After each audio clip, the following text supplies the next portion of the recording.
Rina menatap foto pernikahan mereka yang tergantung di dinding ruang tamu. Foto itu menangkap momen sempurna. Andi dengan setelan hitamnya yang rapi, tersenyum lebar sambil memeluk pinggang Rina yang mengenakan gaun putih mengalir.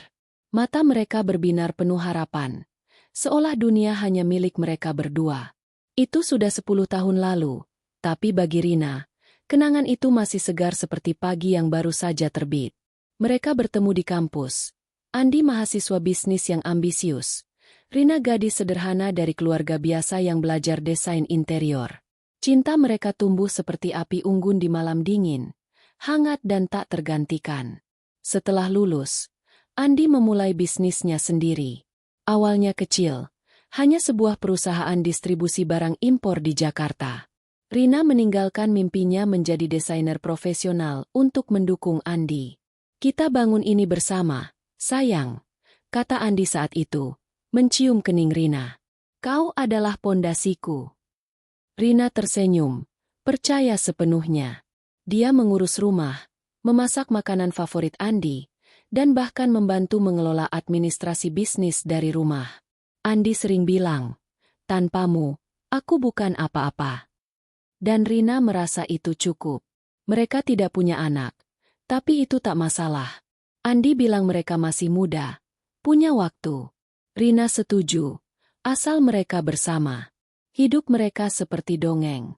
Rumah mewah di kawasan elit Jakarta Selatan, mobil mewah, liburan ke Bali atau Singapura setiap tahun. Andi naik daun. Bisnisnya berkembang menjadi perusahaan besar dengan cabang di beberapa kota. Dia sering diundang ke acara bisnis, bertemu orang-orang penting. Rina bangga. Selalu mendampingi Andi di pesta-pesta itu. Kau adalah ratu malam ini, bisik Andi di telinga Rina saat mereka menari di ballroom hotel bintang 5. Rina tertawa, merasa dicintai. Mereka punya ritual kecil. Setiap malam, sebelum tidur, Andi akan memeluk Rina dan berbisik, "Aku janji, selamanya hanya kita." Itu janji mereka, ikatan tak terlihat yang membuat Rina merasa aman. Tapi, seperti awan hitam yang perlahan mendekat, tanda-tanda pertama muncul sekitar 2 tahun lalu. Andi mulai sering bepergian. "Bisnis, sayang," katanya sambil mengemasi koper. Awalnya ke Surabaya, lalu Medan, bahkan ke luar negeri seperti Malaysia atau Thailand. Rina tak curiga pada awalnya. Andi selalu pulang dengan oleh-oleh, bercerita tentang deal-deal besar yang dia tutup. Tapi lama-lama, perjalanan itu semakin sering, dan Andi semakin jarang bercerita detail. Ponselnya selalu berdering di malam hari, dan saat Rina tanya, Andi hanya bilang, "Klien penting." Suatu malam, saat Andi mandi, ponselnya bergetar di meja samping tempat tidur. Rina melirik, tak sengaja. Pesan dari nomor tak dikenal. "Kapan lagi kita ketemu? Kangen." Hati Rina berdegup kencang. Dia tak membuka pesan itu, tapi pikirannya berputar. Mungkin salah kirim, gumamnya pada diri sendiri. Saat Andi keluar dari kamar mandi, Rina pura-pura tidur. Malam itu, tidurnya gelisah. Keesokan harinya, dia coba tanya halus, "Siapa yang SMS malam-malam kemarin?" Andi tertawa. "Oh, itu mitra bisnis. Mereka suka kirim pesan aneh-aneh. Jangan dipikirkan." Rina mengangguk, memilih percaya. Andi adalah suaminya, pria yang dia kenal sejak muda. Tak mungkin dia mengkhianati. Tapi tanda-tanda lain muncul. Andi mulai sering bertemu teman bisnis, wanita. Ada satu nama yang sering disebut, Lila. Dia sekretaris baru di cabang Surabaya. Jelas Andi saat Rina tanya. Pintar, membantu banyak. Rina tak suka nada suara Andi saat menyebut nama itu. Terlalu antusias. Suatu hari, Andi pulang larut malam dengan bau parfum wanita samar-samar. Meeting di kafe. Katanya. Rina coba abaikan. Tapi hatinya mulai retak. Dia mulai memperhatikan lebih detail. Andi sering menatap ponselnya dengan senyum kecil, menghapus riwayat panggilan, dan bahkan membeli pakaian baru yang lebih stylish. Rina mencoba bicara. Di meja makan suatu malam, saat mereka makan malam romantis yang dia siapkan, steak favorit Andi dengan anggur merah, Rina berkata. Andi, akhir-akhir ini kamu sering keluar. Aku merasa sendirian. Andi meletakkan garpunya, memegang tangan Rina. Maaf, sayang. Bisnis lagi booming. Aku lakukan ini untuk kita. Untuk masa depan kita. Matanya tulus. Atau setidaknya Rina ingin percaya begitu. Janji ya, jangan ada yang lain. Tanya Rina pelan. Andi tersenyum. Tentu saja. Hanya kau satu-satunya. Mereka berpelukan, dan malam itu, cinta mereka terasa seperti dulu lagi. Tapi keraguan tetap ada. Rina mulai mencari tahu diam-diam. Dia lihat akun media sosial Andi, tapi tak ada yang mencurigakan. Lila, wanita itu, ternyata cantik, muda, dan berpakaian modis. Rina merasa insecure. Usianya sudah 35, sementara Lila mungkin baru 25. Aku masih cantik, katanya pada cermin. Tapi suaranya ragu. Andi mulai jarang pulang tepat waktu. Sering bilang lembur. Rina coba sibukkan diri dengan hobi lama. Mendesain interior rumah teman-teman. Itu membuatnya merasa berguna. Tapi tak bisa hilangkan rasa curiga. Suatu akhir pekan, Andi mengajak Rina ke pantai. Kita butuh quality time, katanya. Di sana, mereka berjalan bergandengan. Ombak menyapa kaki mereka. Andi bicara tentang mimpi-mimpi besar. Ekspansi bisnis ke Asia Tenggara. Rumah baru yang lebih besar. Rina tersenyum. Tapi dalam hati, dia bertanya-tanya apakah ini upaya Andi menutupi sesuatu. Malam itu, di hotel tepi pantai, mereka bercinta seperti pasangan baru. Aku cinta kamu, Rina, bisik Andi. Rina memeluknya erat. Berharap itu cukup untuk usir bayang-bayang. Tapi seminggu kemudian, semuanya berubah. Andi pulang lebih awal. Wajahnya serius. Mereka duduk di sofa ruang tamu. Rina, kita perlu bicara, katanya. Suaranya tegas, tak seperti biasa. Rina merasa jantungnya berhenti. Apa yang salah? Tanyanya. Tangannya dingin. Andi menarik napas dalam. Aku ingin poligami. Aku ingin menikah lagi dengan Lila. Ini untuk kebaikan kita, sesuai ajaran agama. Kau harus mengerti. Dunia Rina runtuh. Matanya membelalak. Tak percaya. Apa? Andi, kamu bercanda. Tapi wajah Andi serius. Itu bukan lelucon. Itu akhir dari pernikahan sempurna mereka. Rina duduk membeku di sofa ruang tamu. Tangannya gemetar memegang gelas air yang tak disentuh sejak Andi mengucapkan kata-kata itu. Poligami, ulangnya dalam hati. Seolah mencoba mencerna racun yang baru saja ditelan. Andi berdiri di depannya. Tangannya terlipat di dada. Wajahnya penuh keyakinan yang membuat Rina merasa asing. Pria yang dulu berjanji hanya mencintainya kini berbicara tentang menikahi wanita lain. Lila, dengan nada seolah itu adalah keputusan paling logis di dunia. Rina, dengar, kata Andi. Suaranya lembut tapi tegas, seperti sedang menjelaskan sesuatu pada anak kecil. Ini bukan soal aku tak mencintaimu. Kau tetap istriku, nomor satu di hatiku. Tapi sebagai pria, aku punya hak dan kebutuhan. Lila, dia berbeda. Dia membawa energi baru. Ini sesuai ajaran agama. Kau tahu itu. Andi melangkah mendekat, mencoba menyentuh tangan Rina. Tapi Rina menarik tangannya dengan cepat, seolah tersengat. Jadi ini tentang agama sekarang. Rina menatap Andi. Matanya menyala-nyala. 10 tahun kita bersama. Andi. Aku tinggalkan mimpiku. Aku urus rumah ini. Aku dukung bisnismu. Dan sekarang kau bilang ini soal agama? Jangan buat aku bodoh. Suaranya meninggi. Getar amarah bercampur luka. Dia ingin menangis. Tapi harga dirinya menahannya. Dia tak mau terlihat lemah di depan pria yang kini terasa seperti orang asing. Andi menghela napas, seolah kesal dengan reaksi Rina.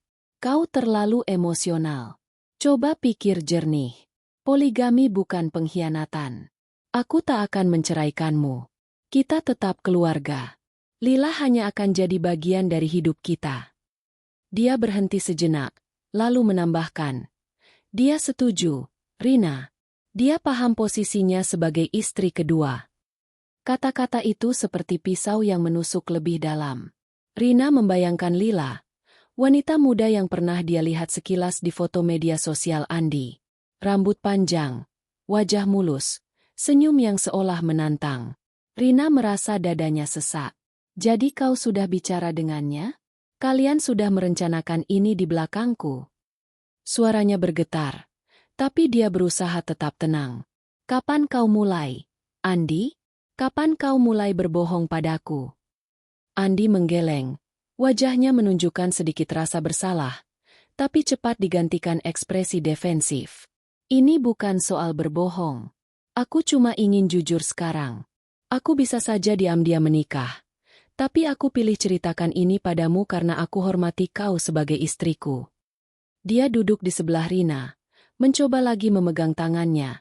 Tapi Rina berdiri, menjauh. Hormat? Kau bilang ini hormat. Rina tertawa pahit. Air mata akhirnya lolos dari matanya. Kau tahu betapa aku mencintaimu, Andi. Aku rela apa saja untukmu. Tapi ini, aku tak bisa terima. Aku tak mau berbagi suamiku dengan wanita lain. Dia menunjuk dada Andi. Amarahnya meledak. Kalau kau pikir ini soal agama, kenapa kau tak pernah bicara soal ini 10 tahun lalu? Kenapa sekarang, saat ada Lila? Andi bangkit. Wajahnya mengeras. Kau tak paham, Rina. Ini bukan cuma soal Lila. Ini soal tanggung jawabku sebagai pria. Aku punya kemampuan untuk menafkahi lebih dari satu istri. Aku ingin membangun keluarga yang lebih besar. Kau seharusnya mendukungku, bukan melawan. Nada suaranya meninggi, penuh otoritas yang membuat Rina merasa kecil. Dia tak pernah melihat Andi seperti ini. Dingin, egois, seolah Rina hanyalah penghalang. Debat berlangsung berjam-jam. Rina mencoba segala cara. Memohon, mengingatkan Andi tentang janji-janji mereka, bahkan mengancam pergi.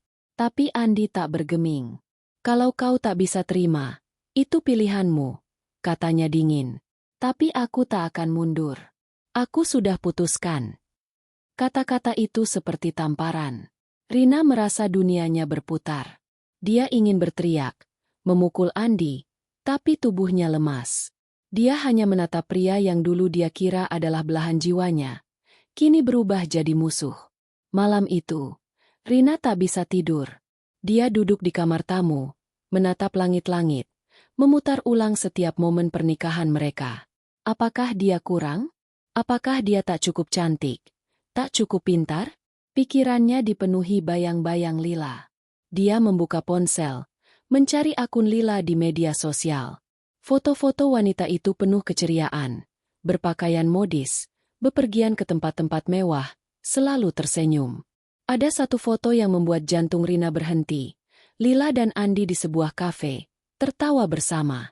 Captionnya sederhana, "Good company, good vibes." Rina merasa mual. Foto itu diunggah sebulan lalu, saat Andi bilang dia lembur di Surabaya. Keesokan harinya, Rina mencoba berbicara lagi. Dia memasak sarapan favorit Andi, nasi goreng dengan telur mata sapi, berharap suasana bisa lebih tenang. Tapi Andi hanya makan dalam diam. Matanya tertuju pada ponsel. "Andi," Rina mulai, suaranya lembut. "Aku tahu kau pikir ini hakmu. Tapi pikirkan aku. Aku istri yang setia selama ini. Aku tak bisa hidup dengan bayang-bayang wanita lain. Apa kau benar-benar mau menyakitimu seperti ini?" Andi meletakkan sendoknya, menatap Rina dengan ekspresi yang sulit dibaca. "Rina, aku sudah pikirkan ini matang-matang. Lila sudah setuju untuk jadi bagian dari keluarga ini. Aku tak akan mundur. Kalau kau tak bisa terima, mungkin kita harus pikirkan jalan lain." Rina membeku. "Jalan lain? Maksudmu apa?" Andi menarik napas dalam, lalu berkata dengan dingin, "Kalau kau tak bisa terima poligami, mungkin kita harus cerai." Kata cerai itu seperti petir di siang bolong. Rina merasa dunia runtuh di bawah kakinya. Dia menatap Andi, mencari tanda-tanda lelucon, Tapi wajah Andi serius, tak ada keraguan. Kau mau ceraikan aku karena aku tak mau dipoligami? Tanyanya, suaranya bergetar. Andi tak menjawab langsung, hanya menatapnya dengan mata yang kosong.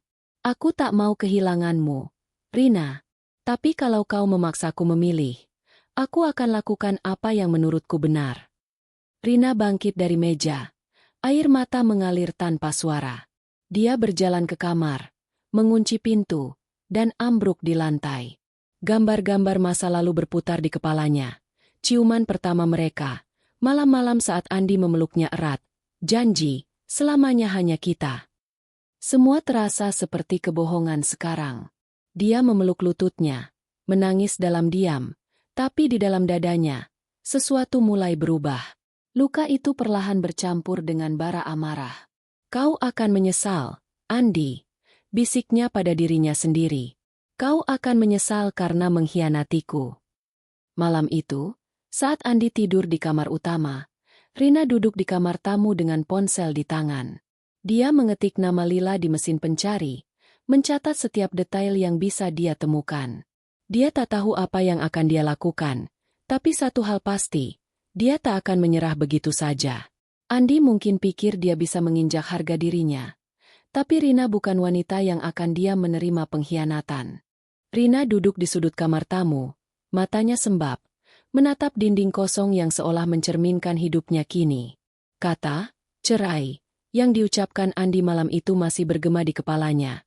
Seperti lonceng kematian yang tak henti berbunyi. Dia tak menyangka 10 tahun pernikahan yang dia rawat dengan penuh cinta akan berakhir begini. Dikhianati oleh pria yang dia percaya sebagai belahan jiwa. Rina ingin menjerit, memecahkan sesuatu, tapi tubuhnya terasa lemas. Hanya mampu memeluk lututnya dalam diam. Di luar, hujan turun deras. Seolah langit ikut menangisi nasibnya. Keesokan harinya, Andi bertindak seolah tak ada yang salah. Dia duduk di meja makan, menyantap roti bakar sambil membaca koran digital di tabletnya. Rina berdiri di ambang pintu dapur, memandangnya dengan campuran jijik dan sakit hati. Jadi, kau serius? Tanyanya, suaranya parau. Andi melirik sekilas, lalu mengangguk tanpa menatapnya. Aku sudah hubungi pengacara. Kita bisa selesaikan ini dengan cepat. Aku tak mau ribut, Rina. Nada suaranya dingin, seperti berbicara tentang kontrak bisnis, bukan akhir pernikahan mereka. Cepat. Rina tertawa pahit. Kau mau buang aku secepat itu? Untuk dia. Andi meletakkan tabletnya, akhirnya menatap Rina. Jangan bawa Lila ke dalam ini. Ini soal kita. Kau tak bisa terima keputusanku. Jadi ini jalan terbaik. Rina ingin berteriak bahwa ini bukan tentang dia, tapi tentang pengkhianatan Andi. Tapi kata-kata itu terjebak di tenggorokannya. Dia hanya menatap Andi, pria yang dulu dia kenal, kini terasa seperti orang asing. Proses perceraian dimulai dengan kejam dan efisien. Andi, dengan koneksi dan uangnya, menyewa pengacara terbaik di Jakarta. Rina, yang tak punya pengalaman hukum, merasa seperti domba di tengah serigala. Pengacara Andi menawarkan penyelesaian. Rina mendapat apartemen kecil di pinggiran kota dan sejumlah uang tunai, tapi rumah mewah, mobil, dan sebagian besar aset bersama tetap milik Andi. Ini sudah lebih dari adil, kata pengacara itu dengan senyum tipis yang membuat Rina muak. Dia ingin melawan, tapi apa dayanya? Dia tak punya tabungan pribadi. Tak punya pekerjaan tetap setelah bertahun-tahun jadi ibu rumah tangga. Andi tahu itu, dan dia memanfaatkannya. Sidang cerai di pengadilan agama berlangsung singkat. Andi hadir dengan setelan rapi. Wajahnya tenang, seolah ini cuma urusan kecil. Rina, dengan gaun sederhana yang dia beli dari sisa tabungannya, duduk di sisi lain ruangan, merasa dipermalukan. Hakim bertanya apakah ada peluang damai. Rina menatap Andi, berharap ada sedikit penyesalan di matanya. Tapi Andi hanya menunduk, diam. Tidak ada, Yang Mulia, katanya akhirnya. Rina menahan air mata saat hakim memutuskan perceraian. Dalam hitungan menit, ikatan 10 tahun mereka putus. Malam itu, Rina pindah ke apartemen kecil yang jadi bagian Pemberian, Andi. Tempat itu jauh dari mewah. Dindingnya mengelupas, AC-nya berisik, dan tetangga di sebelah sering berteriak. Rina duduk di lantai, dikelilingi kardus-kardus berisi sisa hidupnya. Pakaian, beberapa buku, dan foto-foto pernikahan yang dia bawa tanpa tahu kenapa. Dia membuka ponselnya, melihat berita yang membuat hatinya semakin perih. Andi dan Lila menikah sehari setelah perceraian resmi. Foto mereka di media sosial, diambil di sebuah resort mewah di Bali, tersebar luas. Lila mengenakan gaun pengantin sederhana tapi elegan, tersenyum di samping Andi yang tampak bahagia. Komentar-komentar dari teman bisnis Andi membanjiri postingan itu. Selamat, pasangan baru. Semoga langgeng. Rina membanting ponselnya. Air mata mengalir tanpa suara. Keluarga dan teman-teman Rina tak banyak membantu. Ibunya, yang tinggal di desa, hanya berkata, "Sabar, nak, mungkin ini takdir." Teman-teman dekatnya, yang sebagian besar kenal Andi, memilih diam atau memberikan saran klise seperti, "Cari kebahagiaanmu sendiri." Rina merasa terisolasi. Di mata masyarakat, dia adalah istri yang gagal, yang tak bisa mengerti hak suami untuk berpoligami. Bisik-bisik di belakangnya terdengar di setiap acara keluarga. Kasihan Rina, tapi ya, dia keras kepala. Kalau mau berbagi, kan gak sampai begini.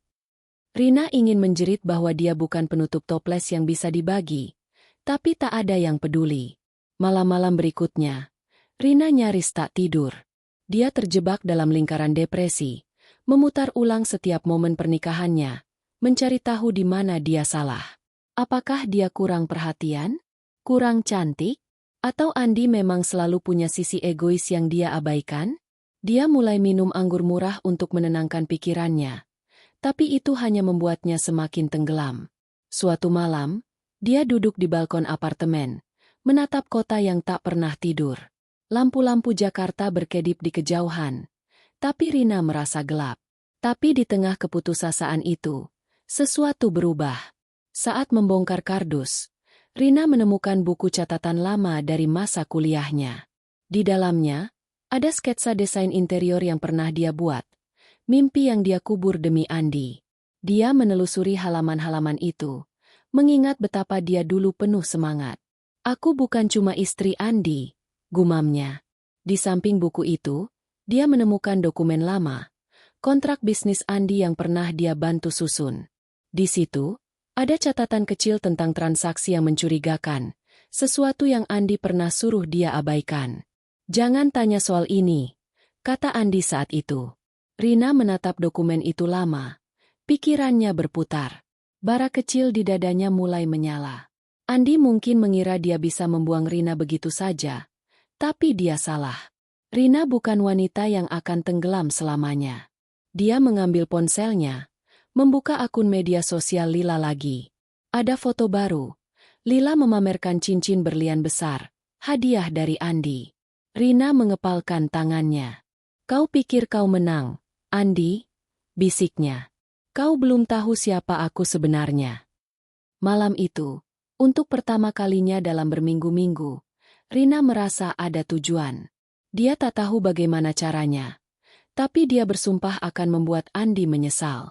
Bukan dengan tangisan atau permohonan, tapi dengan cara yang akan menghancurkan dunianya. Seperti dia menghancurkan dunia Rina. Dia mengambil buku catatan itu, menulis satu kalimat di halaman kosong. "Andi, ini belum selesai." Matanya penuh tekad, dan di dalam hatinya, benih dendam mulai bertunas.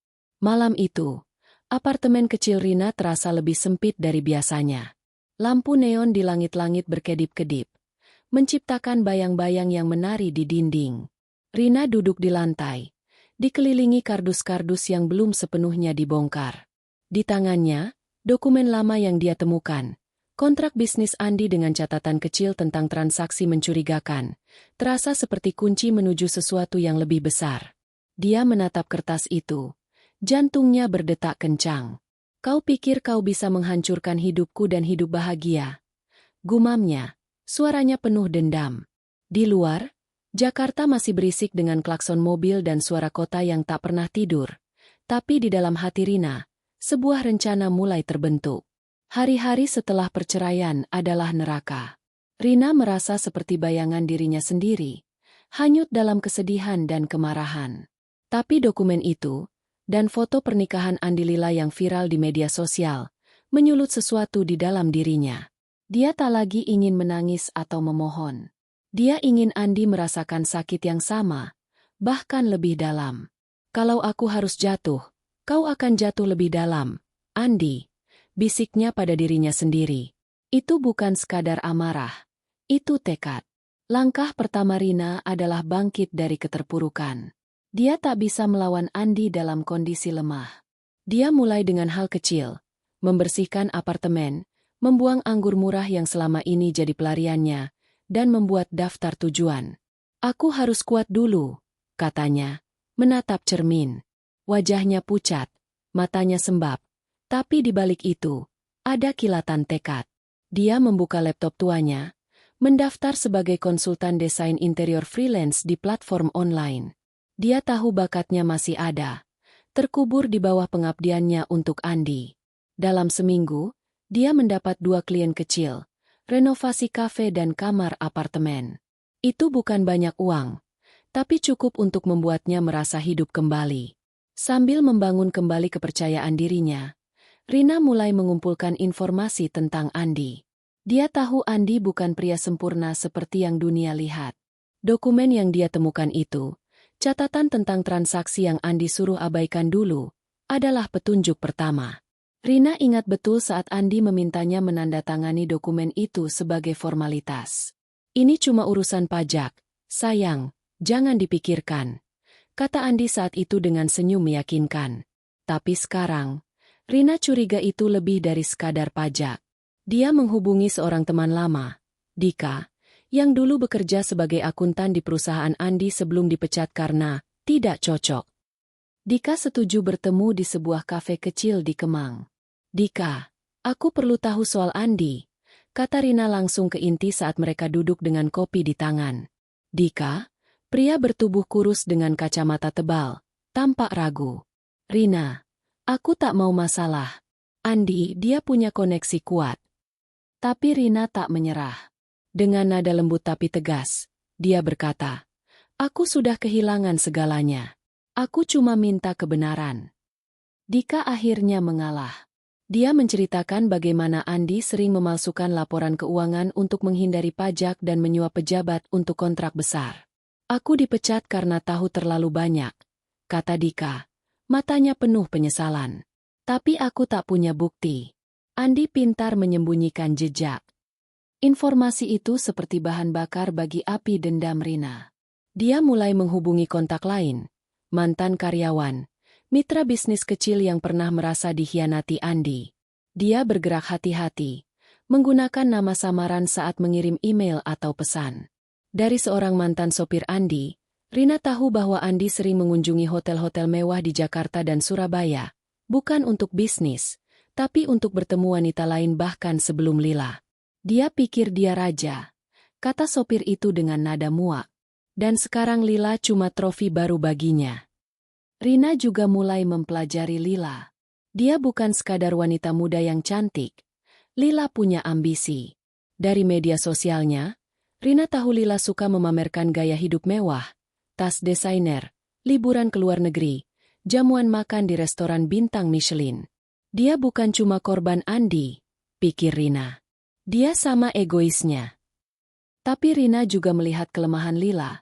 Dia haus perhatian dan mudah terpengaruh. Itu bisa jadi celah. Malam-malam di apartemennya kini dipenuhi riset. Rina membuat papan kecil dari karton, menempelkan foto-foto, catatan, dan koneksi yang dia temukan. Dia seperti detektif dalam film. Tapi ini bukan fiksi, ini hidupnya. Dia tahu dia tak bisa langsung menghancurkan Andi. Pria itu terlalu kuat, terlalu licin. Tapi setiap kerajaan punya titik lemah. Dan Rina bertekad menemukannya. Suatu malam, saat scrolling media sosial, Rina melihat undangan acara amal yang diadakan oleh Asosiasi Pengusaha Jakarta. Lila akan hadir sebagai istri Andi Santoso, memamerkan status barunya. Rina menatap layar laptopnya. Jantungnya berdetak kencang. Ini kesempatanku, gumamnya. Dia mendaftar sebagai relawan acara amal itu, menggunakan nama gadisnya untuk menyembunyikan identitas. Dia tahu Lila tak pernah bertemu dengannya secara langsung, dan Andi jarang menghadiri acara semacam ini. Ini adalah langkah pertamanya untuk menyusup ke dunia mereka. Rina juga mulai merenungkan moralitas rencananya. Di satu sisi, dia tahu dendam bukanlah jawaban yang mulia. Ibunya pernah berkata, "Biarkan Tuhan yang membalas, Nak." Tapi setiap kali dia melihat foto Andi dan Lila tersenyum bahagia, hatinya berteriak bahwa keadilan harus dia wujudkan sendiri. "Aku tak akan membunuh atau mencuri," katanya pada cermin. "Tapi aku akan membuat mereka merasakan apa yang aku rasakan." Dia tak lagi melihat dirinya sebagai korban. Dia adalah pembalas.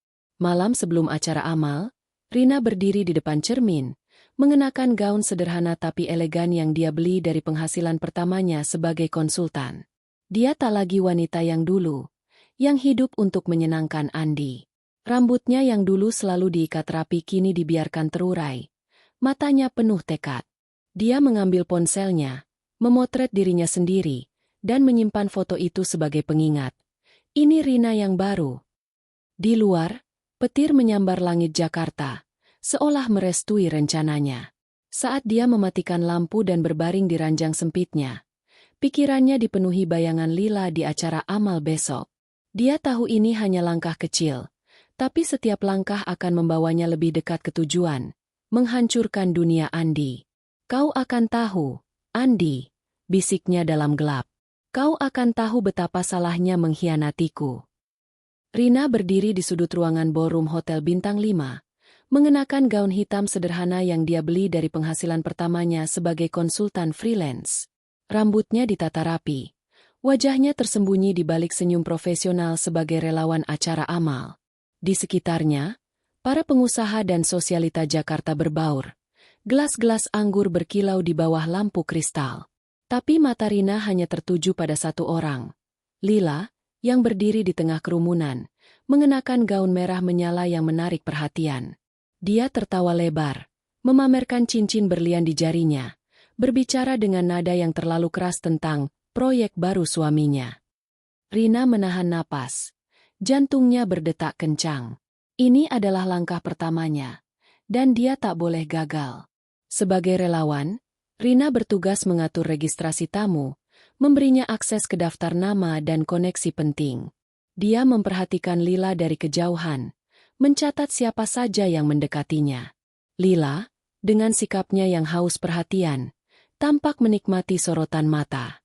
Dia lelet, pikir Rina, melihat bagaimana Lila berbicara tanpa henti tentang kemewahan hidupnya tanpa menyadari tatapan jenuh dari beberapa tamu. Rina tahu, Lila adalah pintu masuknya untuk mendekati dunia Andi, tapi untuk sekarang, fokusnya adalah kelemahan Andi, bisnisnya. Selama berminggu-minggu, Rina telah bekerja tanpa lelah mengumpulkan informasi. Dari Dika, mantan akuntan Andi, dia tahu bahwa Andi sering memalsukan laporan keuangan untuk menghindari pajak. Dari sopir lama Andi, dia mendapat petunjuk tentang kontrak besar dengan perusahaan konstruksi di Surabaya yang didapat melalui suap. Rina tahu, jika dia bisa membocorkan informasi ini ke pihak berwenang tanpa jejak, itu akan menjadi pukulan pertama yang menghancurkan. Dia tidak punya bukti fisik, tapi dia punya ingatan dan dokumen lama yang dia temukan di kardusnya. Dengan sedikit kreativitas, dia bisa membuatnya terlihat nyata. Rina menghubungi seorang jurnalis investigasi, Mira, yang dikenalnya dari komunitas desain interior. Mira dikenal karena artikel-artikelnya yang mengguncang dunia bisnis, tapi dia juga hati-hati. Rina menggunakan email anonim, menyamar sebagai sumber dalam dari perusahaan Andi. Dia mengirimkan salinan dokumen yang dia edit dengan cerdas, cukup untuk menimbulkan kecurigaan tanpa langsung menunjuk dirinya. "Periksa laporan keuangan PT Santoso Jaya tahun lalu," tulisnya. "Ada transaksi mencurigakan dengan PT Bumi Makmur. Ikuti uangnya."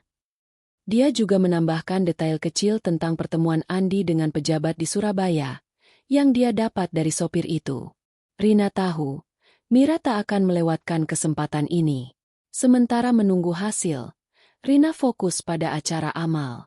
Dia mendekati Lila saat wanita itu sedang sendirian, memesan minuman di bar. "Permennya enak, Bu Lila," kata Rina dengan senyum ramah, menggunakan nama gadisnya. "Sari." Lila menoleh, sedikit terkejut tapi tersanjung. "Oh, terima kasih. Kamu relawan di sini, ya?" Rina mengangguk, berbincang ringan tentang acara. Dia sengaja memuji gaun Lila, membuat wanita itu tersenyum lebar. "Aku suka lihat orang yang percaya diri," kata Rina. Nada suaranya tulus tapi penuh perhitungan. Lila, yang haus pujian, langsung akrab.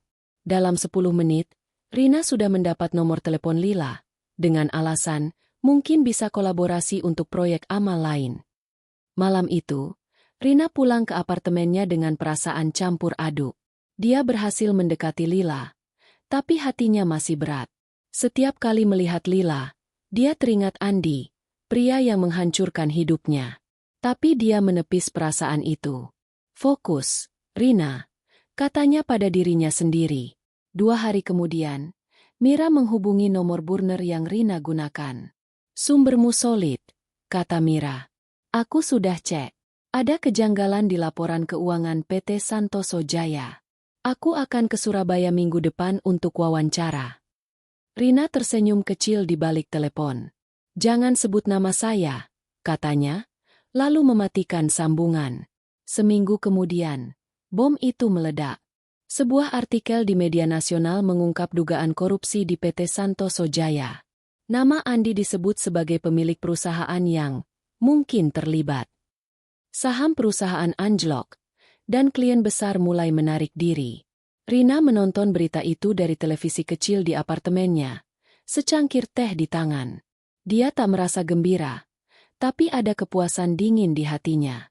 Dia membayangkan Andi panik, berteriak pada stafnya, mencoba menutupi skandal. Dan dia tahu, ini baru permulaan. Di rumah mewah Andi dan Lila, ketegangan mulai terasa. Rina, yang kini rutin mengobrol dengan Lila melalui pesan, mendengar keluh kesah Lila. "Andi stres banget akhir-akhir ini," tulis Lila. "Bisnisnya lagi bermasalah.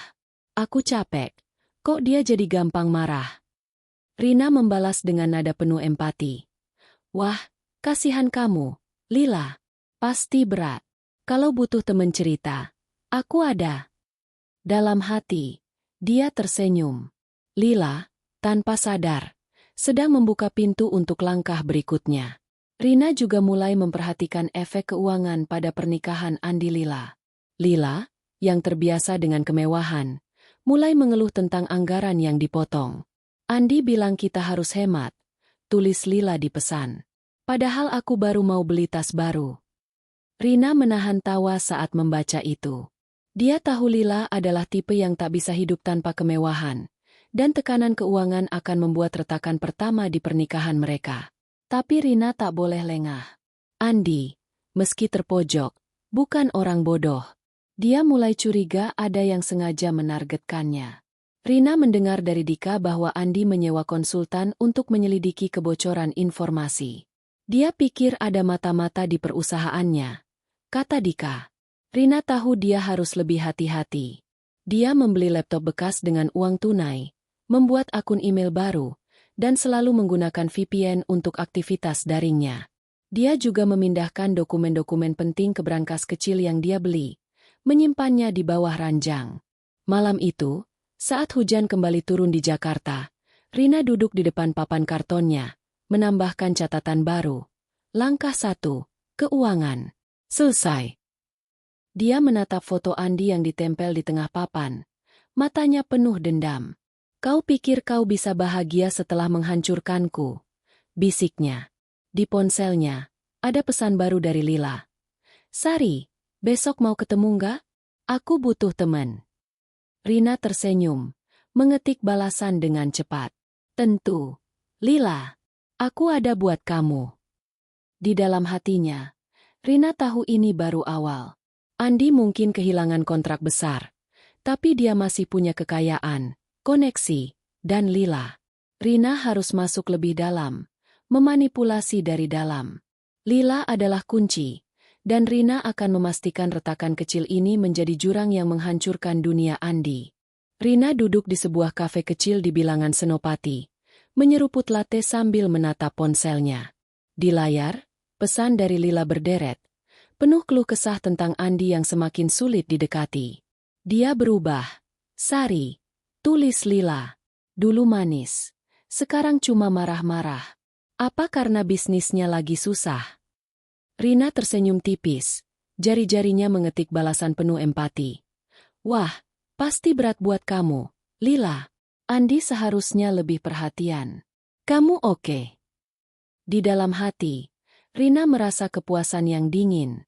Skandal keuangan yang dia picu mulai menggerogoti kehidupan Andi, dan Lila, tanpa sadar, menjadi pion dalam rencananya. Sejak acara amal, Rina telah menjalin persahabatan dengan Lila. Dia hati-hati menjaga identitasnya sebagai Sari, mantan desainer interior yang ramah dan penuh perhatian.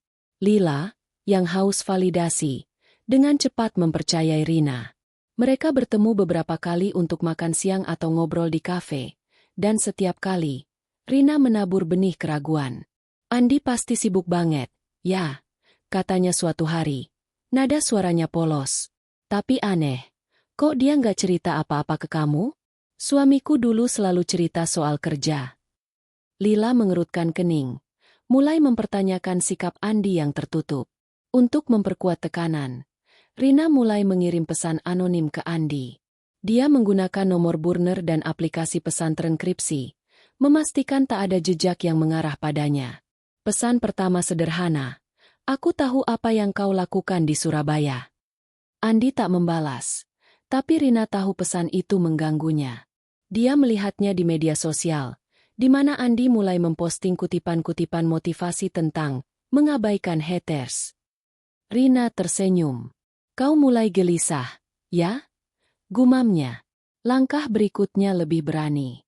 Rina membuat akun media sosial palsu, menyamar sebagai pengagum rahasia yang mengirim pesan samar ke Lila.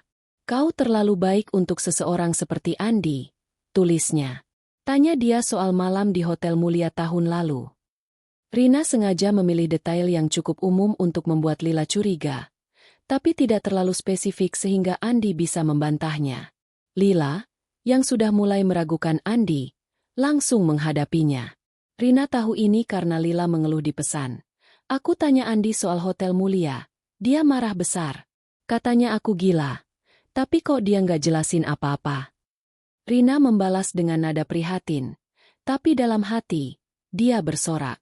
Di sisi Andi, tekanan mulai terasa. Skandal keuangan membuatnya kehilangan 2 klien besar lagi, dan investor mulai menarik dana. Rina mendengar dari Dika bahwa Andi sering terlihat lelah dan paranoid, sering memeriksa ponselnya dan menginterogasi staf tentang kebocoran informasi. Rina memutuskan untuk memperbesar tekanan. Dia mengirim paket anonim ke rumah Andi, sebuah USB berisi dokumen palsu yang seolah-olah menunjukkan bukti perselingkuhan Andi dengan wanita lain sebelum Lila. Dokumen itu dibuat dengan cerdas, menggunakan gaya penulisan yang mirip dengan korespondensi bisnis Andi. Rina tahu Lila akan menemukannya, karena Andi sering ceroboh meninggalkan barang di meja kerjanya. Benar saja, Lila mengirim pesan panik beberapa hari kemudian. Sari, aku nemu sesuatu di meja Andi. Aku nggak tahu harus percaya apa enggak. Dia bilang itu cuma kerjaan, tapi aku nggak yakin. Rina menyarankan Lila untuk bicara terbuka dengan Andi, tahu bahwa itu akan memicu pertengkaran lagi. Malam itu, Lila menelepon Rina, menangis. Andi bilang aku terlalu curigaan. Dia bilang kalau aku nggak percaya, aku bisa pergi. Aku benci ini, Sari. Rina mendengarkan dengan sabar, menawarkan kata-kata penyemangat sambil menabur lebih banyak keraguan. Mungkin kamu perlu waktu untuk mikir. Lila, kamu pantas dapat yang lebih baik. Sementara itu, Rina juga menyerang Andi secara psikologis. Dia mengirim pesan anonim lain, kali ini lebih mengancam. Kau pikir kau bisa sembunyikan semuanya? Aku tahu semua rahasiamu. Andi mulai terlihat tak menentu. Dika memberitahu Rina bahwa Andi sering terbangun tengah malam, berjalan mondar-mandir di kantornya, dan bahkan mulai minum obat penenang. Rina tahu ini saatnya untuk mendorong lebih jauh. Dia membuat akun media sosial lain, kali ini menyamar sebagai mantan karyawan yang memposting komentar samar di grup bisnis Jakarta. PT Santoso Jaya bukan tempat yang sebersih kelihatannya. Tanyakan pada bosnya soal transaksi di Surabaya. Komentar itu memicu diskusi, dan Andi terpaksa membuat pernyataan publik untuk menyangkal tuduhan. Tapi yang paling memuaskan bagi Rina adalah mimpi buruk Andi. Lila, dalam salah satu obrolan mereka, menyebutkan bahwa Andi sering terbangun dari tidur, berkeringat dan menyebut nama Rina. Dia bilang dia mimpi buruk tentang mantannya. Kata Lila, tak tahu bahwa Sari adalah Rina. Aku nggak ngerti kenapa dia masih mikirin mantan. Rina menahan tawa. Mungkin dia merasa bersalah, katanya dengan nada polos. Dalam hati, dia merasa kemenangan kecil. Andi mulai dihantui oleh bayangannya, meski dia tak tahu Rina ada di balik semua ini. Namun, Rina tahu dia berjalan di atas tali tipis. Suatu malam, saat dia memeriksa email anonimnya, ada pesan dari nomor tak dikenal. Berhenti main-main, atau kau akan menyesal. Rina membeku. Apakah Andi mulai curiga? Atau ini cuma gertakan? Dia buru-buru mematikan laptopnya. Jantungnya berdegup kencang. Dia tahu dia harus lebih hati-hati. Dia mulai menggunakan kafe internet untuk mengirim pesan anonim, menghindari jejak dari apartemennya. Malam itu, Rina duduk di balkon apartemennya, menatap langit Jakarta yang kelabu. Dia tahu dia sedang bermain dengan api, tapi dia tak bisa berhenti. Setiap pesan dari Lila, setiap berita tentang Andi yang tertekan, adalah bahan bakar bagi dendamnya. Dia membuka papan kartonnya, menambahkan catatan baru. Langkah 2, psikologis. Berjalan. Dia menatap foto Andi di tengah papan. Matanya menyala. Kau mulai takut, Andi, bisiknya. Dan ini belum selesai. Rina duduk di kafe internet di pinggiran Jakarta. Jari-jarinya menari di atas keyboard laptop bekas yang dia beli khusus untuk misi ini. Layar menampilkan grup media sosial pengusaha Jakarta, tempat dia, dengan akun anonim, kebenaran_Jaya, baru saja memposting komentar samar. PT Santoso Jaya punya banyak rahasia kotor. Tanyakan pada Andi Santoso soal bonus untuk pejabat Surabaya. Komentar itu langsung memicu reaksi. Beberapa orang membalas dengan tanda tanya, yang lain dengan sindiran. Rina menutup laptop. Jantungnya berdegup kencang. Dia tahu langkah ini berisiko, tapi reputasi Andi adalah pilar berikutnya yang harus dia runtuhkan. 2 minggu telah berlalu sejak Rina mulai menabur keraguan di benak Lila dan mengganggu ketenangan Andi dengan pesan-pesan anonim. Skandal keuangan yang dia picu telah membuat PT Santoso Jaya kehilangan kontrak besar dan beberapa investor. Tapi Andi masih bertahan. Dia menggunakan koneksinya untuk meredam berita, mengadakan konferensi pers, dan bahkan menyumbang ke badan amal untuk memperbaiki citranya. Tapi Rina tahu, reputasi adalah sesuatu yang rapuh. Sekali retak, sulit diperbaiki. Dan dia akan memastikan retakan itu menjadi jurang. Rina kembali ke apartemennya, memeriksa ponsel burnernya. Ada pesan dari Lila, yang kini semakin sering curhat. Sari, aku nggak tahan lagi. Andi pulang larut malam terus. Marah-marah kalau aku tanya. Aku lihat dia buka-buka dokumen aneh di laptopnya. Apa dia sembunyikan sesuatu? Rina tersenyum kecil, mengetik balasan. Waduh, Lila, itu nggak sehat. Kalau dia nggak terbuka, mungkin ada yang salah. Kamu harus jaga diri. Dia sengaja memilih kata-kata yang memperdalam paranoia Lila. Tahu bahwa wanita itu sudah goyah. Untuk mempercepat kehancuran, Rina meningkatkan serangannya di dunia maya. Dia membuat beberapa akun media sosial palsu, masing-masing dengan identitas berbeda. Seorang mantan karyawan yang mengeluh tentang budaya kerja toksik di PT Santoso Jaya. Seorang klien kecewa yang menuduh Andi curang dalam negosiasi, dan bahkan seorang teman lama yang menyebarkan rumor tentang perselingkuhan Andi sebelum menikahi Lila. Rina hati-hati memastikan setiap postingan terlihat otentik, menggunakan detail kecil yang dia pelajari dari Dika dan mantan sopir Andi.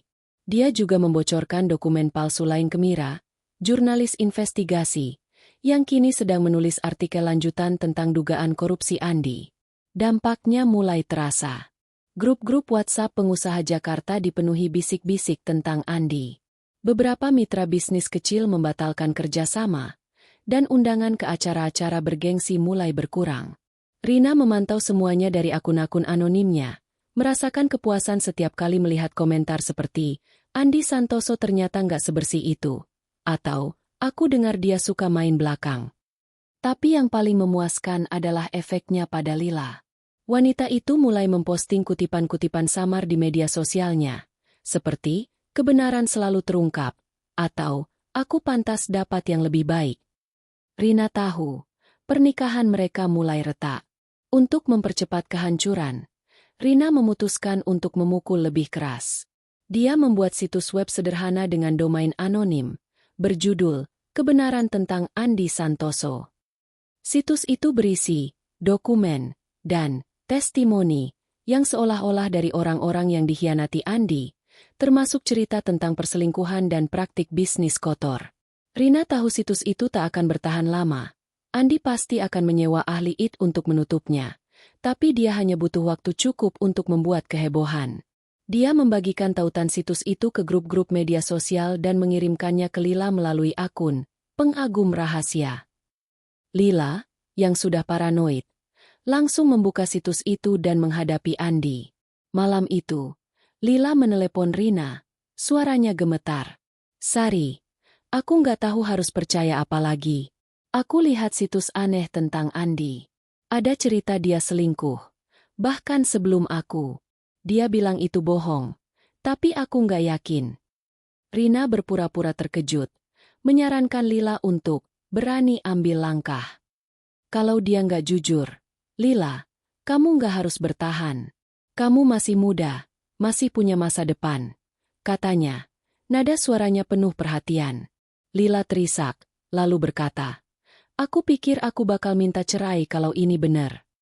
Rina hampir tak bisa menyembunyikan kegembiraannya. Lila mengancam cerai, tepat seperti yang dia inginkan. Tapi dia tahu Andi tak akan menyerah begitu saja.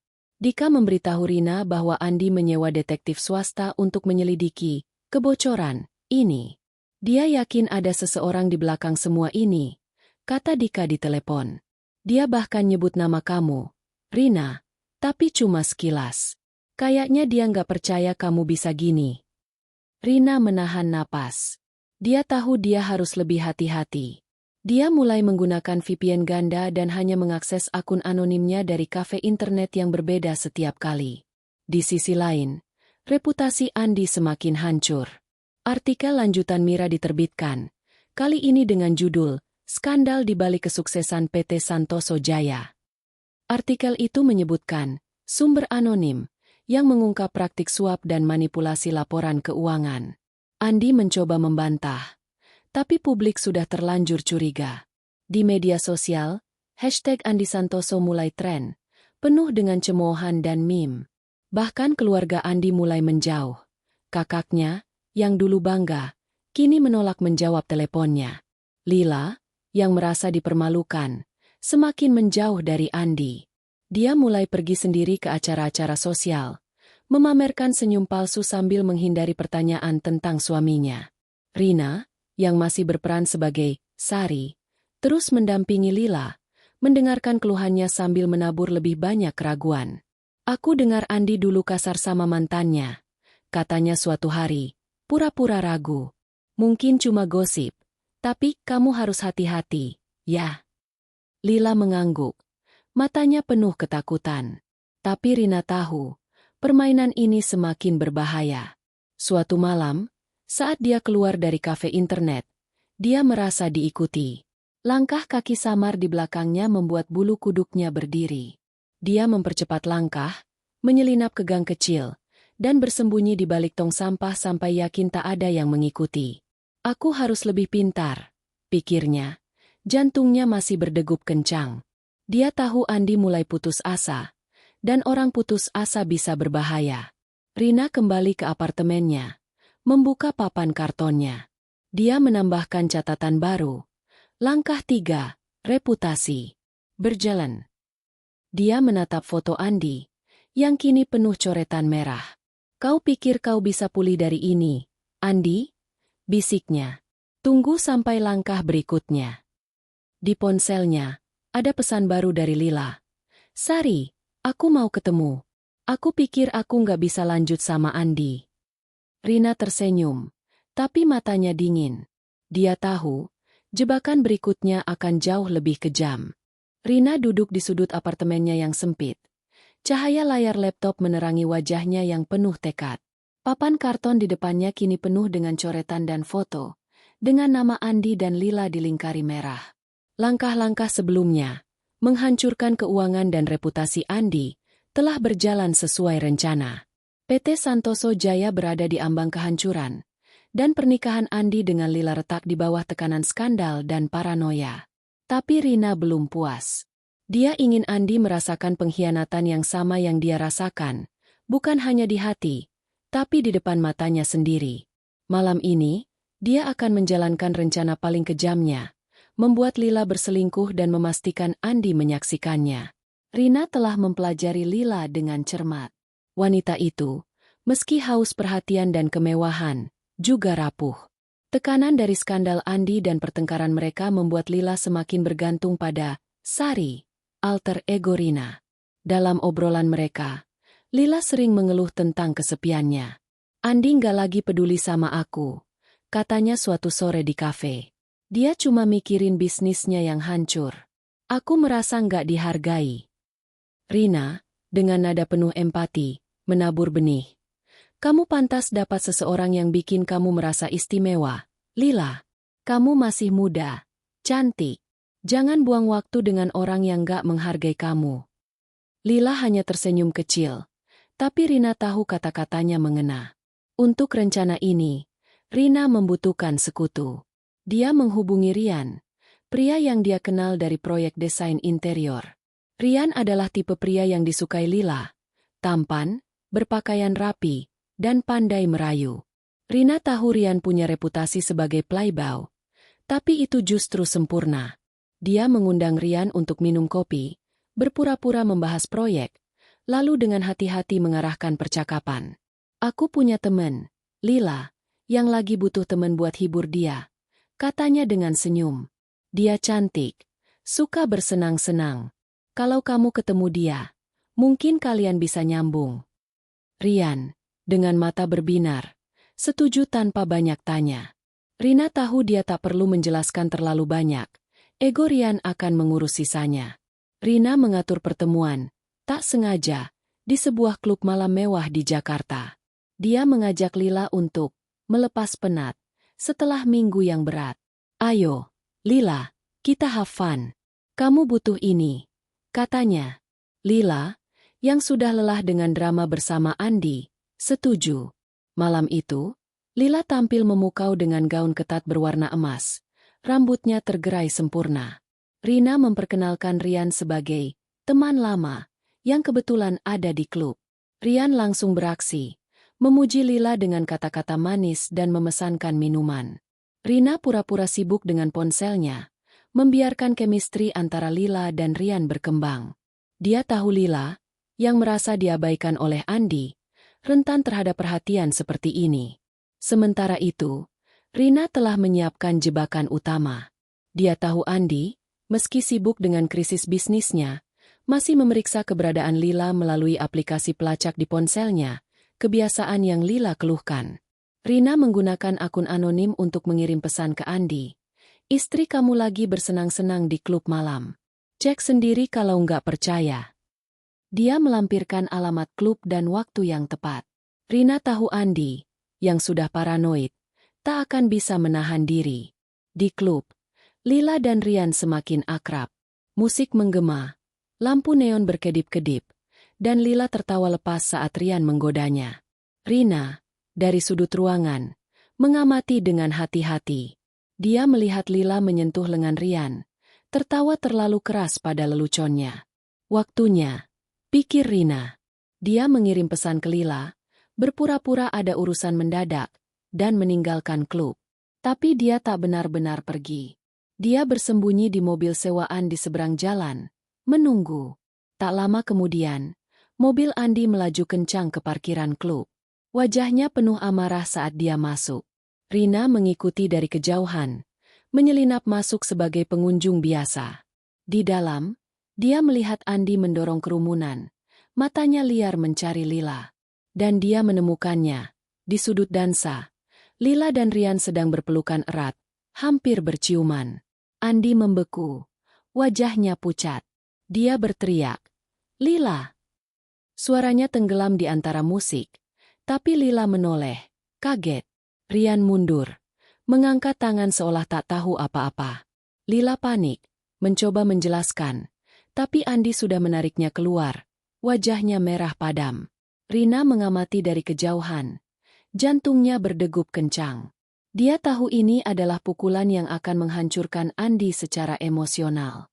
Dia mengikuti mereka ke parkiran, mendengar teriakan Andi. "Kau sama seperti yang lain. Kau kira aku nggak tahu apa yang kau lakukan?"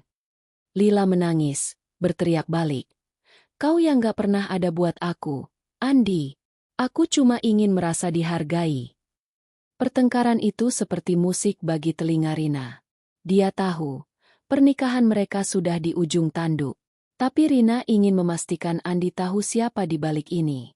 Dia menunggu sampai Andi dan Lila pergi, lalu mengirim pesan anonim lagi. "Kau pikir kau bisa mengkhianati tanpa akibat? Ini cuma permulaan." Dia tahu pesan itu akan membuat Andi semakin paranoid. Tapi dia juga tahu dia harus berhati-hati. Andi bukan orang bodoh. Dia pasti sudah curiga ada dalang di balik semua ini. Keesokan harinya, Lila menelepon Rina. Suaranya penuh isak. "Andi mengusir aku dari rumah. Sari, dia bilang aku pengkhianat. Aku nggak tahu harus kemana." Rina berpura-pura prihatin, menawarkan Lila untuk tinggal di apartemennya sementara waktu. "Kamu nggak sendiri, Lila. Aku ada buat kamu," katanya, tapi dalam hati, dia merencanakan langkah berikutnya. Dengan Lila di sisinya, dia bisa menggali lebih banyak rahasia Andi. Tapi bahaya semakin dekat. Saat Rina pulang ke apartemennya malam itu, dia menemukan pintu sedikit terbuka. Jantungnya berhenti. Dia tahu dia selalu mengunci pintu. Dengan hati-hati, dia masuk, memeriksa setiap sudut. Tidak ada yang hilang, tapi papan kartonnya sedikit bergeser. Seseorang telah masuk. Andi? Detektifnya? Rina tak tahu. Tapi dia tahu dia harus bertindak cepat. Dia memindahkan semua dokumen penting ke brankas dan memutuskan untuk pindah ke penginapan sementara. Di balkon penginapan barunya, Rina menatap kota Jakarta yang berkilau. Dia tahu dia telah menghancurkan pernikahan Andi, tapi itu belum cukup. Dia ingin Andi kehilangan segalanya, kebebasannya, kewarasannya. Dia membuka papan kartonnya, menambahkan catatan. Langkah 4, pengkhianatan. Selesai. Dia menatap foto Andi. Matanya dingin. "Kau lihat, Andi? Aku bisa lebih kejam darimu." Rina berdiri di balkon penginapan sementaranya, menatap gemerlap kota Jakarta yang tak pernah tidur. Angin malam membawa aroma hujan, tapi hatinya terasa panas, dipenuhi kepuasan sekaligus ketegangan. Rencananya telah mencapai puncak. Keuangan Andi hancur, reputasinya ternoda, dan pernikahannya dengan Lila berantakan setelah pengkhianatan di klub malam. Lila kini tinggal di apartemen kecil yang Rina sewa untuknya. Masih percaya bahwa Sari adalah sahabat sejati. Tapi Rina tahu, ini belum akhir. Dia ingin Andi tak hanya kehilangan segalanya, tapi juga hidup dalam ketakutan abadi. Malam ini, dia akan menyiapkan pukulan terakhir. Sesuatu yang akan membuat Andi tak pernah pulih. Setelah kejadian di klub, Andi menjadi bayangan dirinya sendiri. Dika, yang masih jadi sumber informasi Rina, menceritakan bahwa Andi sering mengurung diri di kantor, minum lebih banyak, dan bahkan kehilangan fokus dalam rapat. "Dia seperti orang yang dihantui," kata Dika di telepon.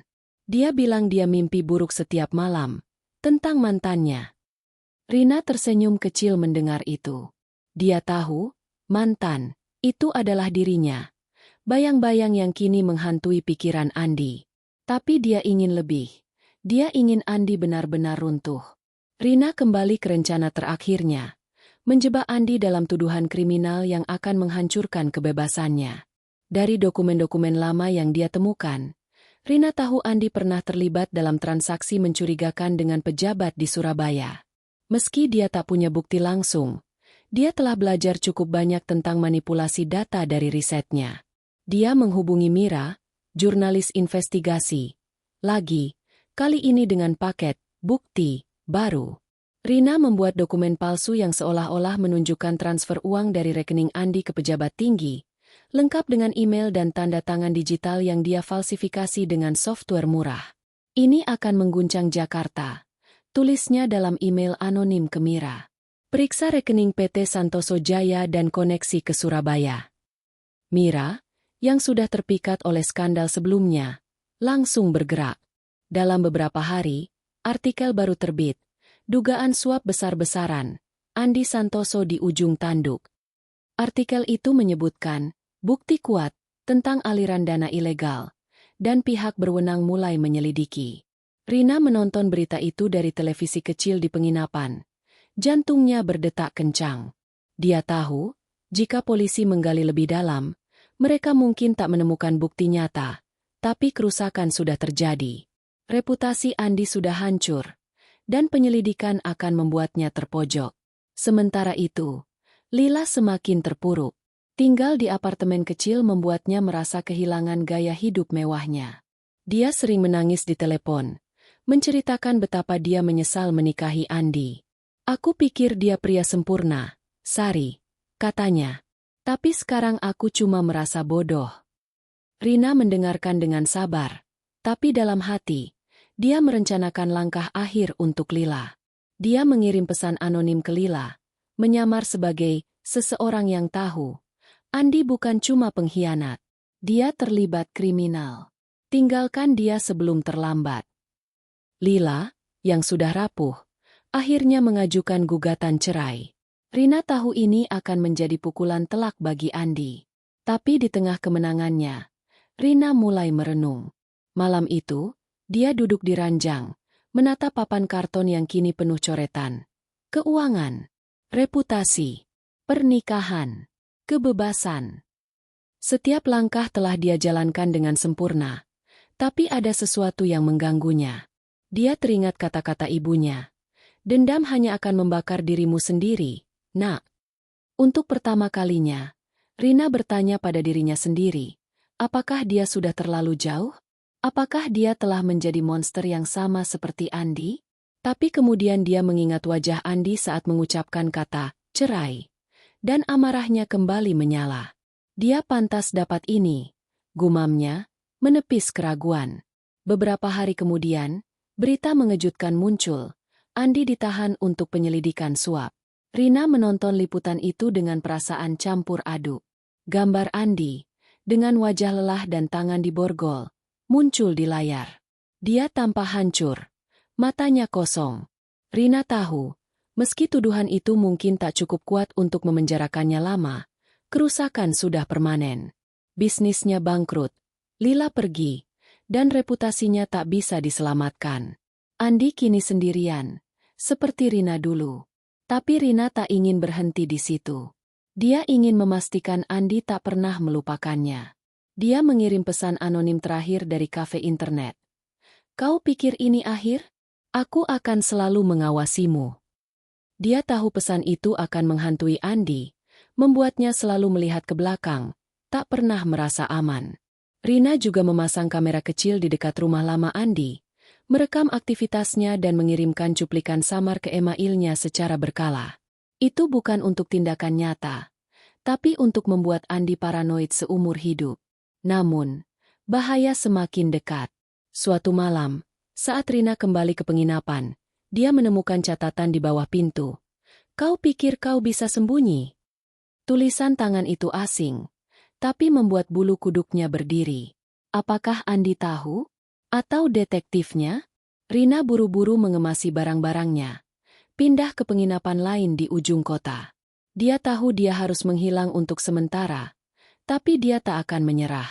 Di penginapan baru, Rina membuka papan kartonnya untuk terakhir kali. Dia menambahkan catatan. Langkah 5, kebebasan. Selesai. Dia menatap foto Andi, yang kini penuh coretan merah. Kau akan hidup dalam ketakutan, Andi, bisiknya. Tapi di dalam hatinya, ada suara kecil yang bertanya, apakah ini cukup? Apakah dia sudah membayar semua luka yang Andi torehkan? Rina menutup papan itu, memutuskan untuk fokus pada langkah terakhir. Konfrontasi langsung yang akan memastikan Andi tak pernah melupakannya. Rina berdiri di gang sempit di pinggiran Jakarta. Topi baseball menutupi sebagian wajahnya. Mantel panjang menyembunyikan tubuhnya. Di depannya, sebuah kafe kecil dengan jendela buram. Tempat Andi biasa minum kopi sendirian sejak kehidupannya runtuh. Rina telah memantau kebiasaan barunya selama berminggu-minggu, menggunakan informasi dari Dika dan kamera kecil yang dia pasang di sekitar rumah tua Andi. Malam ini, dia akan menghadapi Andi secara langsung, bukan sebagai Sari, bukan dari balik akun anonim, tapi sebagai Rina, wanita yang dia hianati. Ini adalah puncak dari rencananya. Momen yang akan menjadikannya mimpi buruk abadi bagi Andi. Andi kini adalah bayangan dari pria yang dulu dikenal Rina. Bisnisnya bangkrut, investor menarik diri, dan penyelidikan suap, meski akhirnya tak cukup bukti untuk memenjarakannya, telah menghancurkan reputasinya. Lila telah menceraikannya, mengambil sebagian aset yang tersisa melalui pengacara mahal. Andi tinggal di rumah sederhana di pinggiran kota, jauh dari kemewahan rumah mewahnya dulu. Rina mendengar dari Lila, yang masih menghubunginya sebagai Sari, bahwa Andi sering minum, terlihat kusut, dan kadang berbicara sendiri. Dia bilang dia dihantui, kata Lila di telepon, tanpa tahu bahwa Rina adalah hantu itu. Rina masuk ke kafe, memilih meja di sudut gelap. Andi duduk di dekat jendela, menatap cangkir kopi yang sudah dingin. Wajahnya pucat, matanya cekung, rambutnya acak-acakan. Rina menarik napas dalam, menahan getaran di tangannya. Dia telah menunggu momen ini sejak Andi mengucapkan kata cerai setahun lalu. Dia berjalan mendekat, langkahnya pelan tapi tegas, lalu duduk di depan Andi tanpa permen. Andi menoleh, matanya membelalak saat mengenali wajahnya. Rina? Suaranya serak, penuh ketidakpercayaan. Kau, apa yang kau lakukan di sini? Dia melirik ke sekeliling, seolah takut ini jebakan. Rina tersenyum dingin, matanya tajam seperti pisau. Kau pikir kau bisa menghancurkanku dan hidup bahagia, Andi? Katanya, suaranya rendah tapi penuh kuasa. Kau salah besar. Andi menegakkan tubuh, wajahnya bercampur ketakutan dan amarah. Apa maksudmu? Kau di balik semua ini. Dia mengepalkan tangan, tapi Rina tak bergeming. Dia mengeluarkan ponselnya, menunjukkan foto-foto, dokumen palsu yang dia kirim ke Mira, tangkapan layar pesan anonim yang membuat Andi paranoid, bahkan rekaman dari kamera yang menunjukkan Andi berjalan mondar-mandir di rumahnya, tanpa ketakutan. Kau pikir aku akan diam saja setelah kau buang aku demi Lila? Katanya. Aku hancurkan hidupmu, Andi. Bisnis, pernikahan, reputasi, semuanya. Andi terdiam, wajahnya pucat seperti mayat. Kau gila, gumamnya. Tapi suaranya lemah. Rina tertawa kecil, suara yang membuat bulu kuduk Andi berdiri. Gila? Kau yang gila, Andi. Kau pikir kau bisa menginjak harga diriku dan lolos begitu saja? Dia condongkan tubuh, menatap langsung ke mata Andi. Aku tahu segalanya tentangmu. Setiap rahasia, setiap kebohongan. Dan aku akan memastikan kau tak pernah merasa aman lagi. Andi mencoba membela diri. Rina, aku minta maaf. Aku salah. Tapi kau sudah terlalu jauh. Berhenti, kumohon. Rina memotongnya. Suaranya dingin. Maaf? Maafmu tak berarti apa-apa. Kau ingat bagaimana aku memohon saat kau ceraikan aku? Kau tak peduli. Sekarang giliranku. Dia mengeluarkan USB dari saku mantelnya, meletakkannya di meja. Ini berisi cukup bukti untuk membuat polisi kembali mengetuk pintumu. Aku bisa mengirimkannya kapan saja. Atau mungkin aku akan terus mengawasimu, mengirim pesan, membuatmu tak pernah tidur nyenyak lagi. Andi menatap USB itu. Tangannya gemetar. Kau monster, bisiknya. Rina tersenyum, tapi matanya kosong. Kau yang menciptakan monster ini, Andi. Dia berdiri, meninggalkan USB di meja. Jangan coba cari aku. Kau tak akan pernah tahu di mana aku. Tapi aku akan selalu tahu di mana kau. Dia berbalik, meninggalkan Andi yang terduduk dengan wajah penuh ketakutan. Rina kembali ke penginapan barunya. Hatinya berdebar. Konfrontasi itu membebaskan, tapi juga melelahkan. Dia duduk di ranjang, membuka papan kartonnya untuk terakhir kali. Dia menulis, Langkah 6, konfrontasi. Selesai. Dia menatap foto Andi, lalu merobeknya menjadi potongan kecil. Kau akan hidup dalam mimpimu sendiri, Andi, katanya pada dirinya sendiri. Dia tahu Andi tak akan melaporkannya. Dia tak punya bukti, dan reputasinya sudah terlalu hancur untuk dipercaya. Tapi ketakutan akan kehadiran Rina akan menghantuinya selamanya. Rina mulai membangun hidup baru. Dengan penghasilan dari proyek desain interior, dia pindah ke apartemen yang lebih layak di Jakarta Pusat. Dia bahkan mulai mengambil kursus online untuk meningkatkan keahliannya. Bermimpi membuka studio desain sendiri. Lila, yang masih tak tahu identitas asli Rina, pindah ke Bali untuk memulai lagi. Rina memutuskan kontak dengannya. Tak ingin ada jejak yang mengarah kembali padanya. Tapi di tengah keberhasilannya, Rina kadang terbangun di malam hari, teringat wajah Andi yang hancur.